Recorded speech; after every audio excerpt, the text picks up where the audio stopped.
వరదల వల్ల నష్టపోయిన రైతుల పట్ల ప్రభుత్వం చిన్న చూపును నిరసిస్తూ తిరుపతి జిల్లా కలెక్టరేట్ ముందు సిపిఐ శ్రేణులు ఆందోళనకు దిగారు. ఈ నిరసనలో పాల్గొన్న సిపిఐ నేత నారాయణ జగన్ సర్కార్ తీరుపై మండిపడ్డారు. తుఫాన్ బాధితులను జగన్ రెడ్ కార్పెట్ పై వెళ్లి పరామర్శించడం ఏమిటని ఆయన ఆగ్రహం వ్యక్తం చేశారు. తిరుపతిలో సిపిఐ శ్రేణుల ఆందోళనకు సంబంధించి మరింత సమాచారం మా ప్రతినిధి దినేష్ అందిస్తారు. తిరుపతి జిల్లా కలెక్టరేట్ దగ్గర సిపిఐ నేత నారాయణ నిరసనలో పాల్గొంటున్నారు. మనం చూస్తున్నాం రైతులు పెద్ద ఎత్తున ఇక్కడ పార్టిసిపేట్ చేసే పరిస్థితి. రైతులు వరద కరువు బాధితులను ఆదుకోవాలని కోరుతూ ఈ నిరసన వ్యక్తం చేస్తున్నారు. సార్ చెప్పండి, కరువుకు సంబంధించి ఒక కష్టం ఉంటే ఇప్పుడు వరద వచ్చి పైన పడింది. ఈ కష్టాన్ని తీర్చకుండా వ్యవహరిస్తున్న ప్రభుత్వ సర్కారు తీరు పరిస్థితి అట్టుంది. మీరు ప్రత్యక్షంగా కూడా తిరిగినారు కదా, అక్కడ సిచ్యువేషన్ చూసినప్పుడు ఏమనిపిస్తుంది? రాష్ట్రంలో ఒక విచిత్ర పరిస్థితి ఏర్పడింది. ఒకవైపు కేరళ నుంచి వచ్చిన మాన్సూన్ మొత్తం కూడా ఇట నెల్లూరు, ప్రకాశం, చిత్తూరు ఈ జిల్లాలలో కలిపి దాదాపుగా 18,00,000 ఎకరాల్లో తుఫాను దెబ్బతినిపోతే అటు కర్నూలు, అనంతపురం ఆ ప్రాంతం అంతా వర్షం లేడం ద్వారా కరువు ప్రాంతం వచ్చింది. అంటే ఒకవైపు కరువు, ఇంకొక వైపు తుఫాను వల్ల వచ్చినటువంటి ప్రళయం రెండు కలిసి వచ్చినాయి. అందుకే దీన్ని జాతీయ విపత్తుగా గుర్తించమని మేము కోరుతున్నాం. జాతీయ విపత్తుగా గుర్తించకపోతే దీన్ని చేయడం సాధ్యం కాదు. అందుకనే కేంద్ర ప్రభుత్వాన్ని రాష్ట్ర ప్రభుత్వం డిమాండ్ చేసి ఇది జాతీయ విపత్తుగా గుర్తించండి, అప్పుడు మనకు కావాల్సిన గైడ్లైన్స్ ప్రకారం ప్రతిఫలం వస్తానంటున్నాం. కానీ రాష్ట్ర ముఖ్యమంత్రి ఏం చేస్తున్నాడు? ఆయన రాష్ట్ర ముఖ్యమంత్రి కానప్పుడేమో ఇల్లు గొంతు సందు తిరిగాడు. ఇప్పుడు ముఖ్యమంత్రి అయిన తర్వాత ఆయనకు బలంగా ఉంది కదా, ప్రతి 50 ఇళ్లకు 4 వాలంటీర్స్ ఉన్నారు, సలహాదారులు ఒక 40 మంది ఉన్నారు. తను మీరు ఇచ్చే పెన్షన్ ద్వారా నేను 170 మేము గెలుస్తూ ఉంటున్నాడు.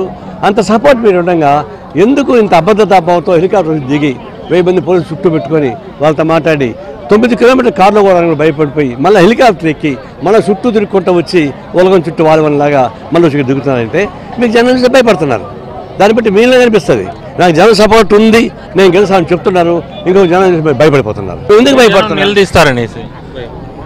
నిలదీసే సమాధానం చెప్పాలి కదా. ముఖ్యమంత్రిగా ఉన్నవాడు నిలదీసే సమాధానం చెప్పుకోవాలి. రాజకీయ పార్టీలు నిలదీస్తారు, సమాధానం చెప్పుకోవాలి. ఎందుకంటే నువ్వు గిల్టీగా అంటే ఆత్మన్యూనతాభావం పాటిస్తూ ఉన్నాడు, గిల్టీగా ఫీల్ అవుతున్నాడు, ఎక్కడో తప్పు చేసిన అభిప్రాయం ఉంది, అందుకే జనం మధ్యకి రాలేకపోతున్నాడు.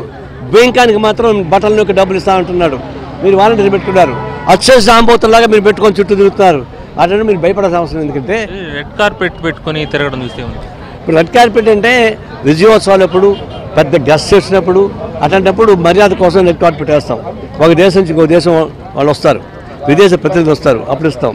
కానీ నా వరద బాధితులు ఇరుక్కుపోయి బాధపడుతున్న ప్రజానికానికి కుళ్ళి మెక్కిపోయిన పంటలను కనిపిస్తూ ఉంటే, గుడిసెలో నీళ్ళతాన్ని వాడుతూ ఉంటే, తిండి లేకుండా చేస్తూ ఉంటే అక్కడ రెడ్ కార్పెట్ పోవడం అంటే అర్థం రెడ్ కార్పెట్ కాదు, అది శవాలపైనే ఆయన నడిచిపోతాడని చెప్పేసి అనుభూతి మాకు కలుగుతూ ఉంది. కాబట్టి రెడ్ కార్పెట్ కాదు, శవాలపైన ఈ ప్రకృతి వైపరీత్యాలు బాధపడేటువంటి వాళ్ళ శవాలపైన నడుచుకుంటూ పోయేది తప్ప ఇంకోటి కానే కాదు. ఇది పెద్ద దుర్మార్గం.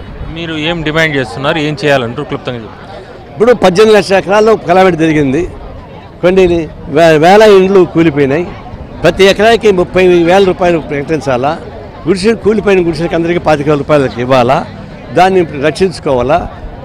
దాదాపు 15 రోజుల పాటు వాళ్ళకి భోజనం సౌకర్యం కల్పించాలా. బియ్యం ఇస్తే లాభంలే, వాళ్ళకు ఉన్నట్టు వస్తువులతో మగ్గిపోయినాయి. మీరు ఇచ్చే బియ్యం అంటే గంజి కట్టిపోతా ఉంది, వండుకోవడానికి వాటికి సాధ్యం కాలేదు, ఇంకా నీళ్ళు ఎట్లా ఉన్నాయి. వాళ్ళకందరికీ భోజన సౌకర్యం కల్పించాలా. తాగునీళ్ళు లేవు, ఎప్పుడో వారానికి ఒకసారి ట్యాంక్ వచ్చిపోతూ ఉంది, అది సరిపోవడం లేదు. ట్యాంక్ కలుషిత నీళ్ళు అయితే వాళ్ళకి ప్రాబ్లం వస్తుంది. కాబట్టి నీరు సప్లై చేయాలి, భోజనం సప్లై చేయాలి, ఎకరాకి 30,000 రూపాయలు ప్రకటించాలి. అంటే గుడిసెలకి పట్టిపోయి వాళ్ళకి ఇల్లు కట్టించాలి. ఇది మా డిమాండ్. అదిగా చేయకుండా పోతే మేము ప్రత్యక్షంగా బంద్ చేయడం ద్వారా అటు కేంద్రానికి రాష్ట్రానికి కళ్ళు తెరిపించి పోవడం సాగిస్తాం. మొత్తంగా మనం చూస్తున్నాం రైతులు కూడా పెద్ద ఎత్తున ఫీల్డ్ లెవెల్లోకి వెళ్ళినప్పుడు పడుతున్నటువంటి ఇబ్బందుల్ని సీఎం దృష్టి పెట్టకపోవడంతో సిపిఐ కలెక్టరేట్ దగ్గర నిరసన వ్యక్తం చేసి ఇప్పటికైనా కూడా రైతులను ఆదుకోవాలి, లేదంటే వాళ్ళు చాలా ఇబ్బందులు పడతారని వ్యక్తం చేసే పరిస్థితి. దీనికి ప్రభుత్వం ఎలా స్పందిస్తుంది, ఎలా రైతులను ఆదుకుంటుంది చూడాలి. లేదంటే మాత్రం ఈ కమ్యూనిస్ట్ పార్టీల ఆధ్వర్యంలో బంద్కు కూడా పిలుపునిచ్చిన పరిస్థితి.